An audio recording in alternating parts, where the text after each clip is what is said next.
Ikomiti yemicimbi yophuhliso loqoqosho kunye nokhenketho Economic Development, Environmental Affairs and Tourism Committee ibityelele kwidolophu yaseKomani nalapho khona ibikhwebe indibano noluntu oluyinxalenye yabahlali be-creative industry. Oku bekuqhubeka eThobi Kula Indoor Sport Centre. Uluntu lufumana ithuba lokuphefumla kwimithetho-sihlomelo emibini, i-Copyright Amendment Bill kwakunye ne-Performers Protection Amendment Bill.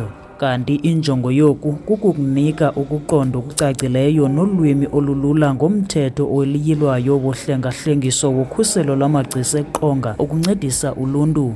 Kanti lo mthetho uyilwayo wangeniswa ePalamente nguMphathiswa wezoRhwebo, uShishino noKhuphiswano. Lo mthetho uyilwayo waphumelela kwindibano yesizwe kodwa phambi kwemvume kaMongameli waze wabuyiselwa emva kwindibano yesizwe ngenxa yeenkxalabo ezithile ezavezwa nguMongameli kwafuneka ziswele iso zizo zombini izindlu zePalamente eziquka indibano yesizwe kunye nebhunga lesizwe lamaphondo. Kanti ngokuyinene ibhunga lesizwe lephondo kumthetho oyilwayo kwindlu yowiso-mthetho yephondo leMpuma Koloni njengoko kufuneka ngokomthetho lithethathethane noluntu ukuva izimvo apho baxhasa khona nabachasa khona. Oko kwenzekile. Ingxelo nolilungu lendlu yowiso-mthetho ebhisho umama ukholiswa Vimbayo. Abangabaqambi bemiculo, abangabantu abazobayo ngezandla zabo, abangabantu abasebenzisa usiba, abaziimbongi, naye wonke umntu okwi-creative industry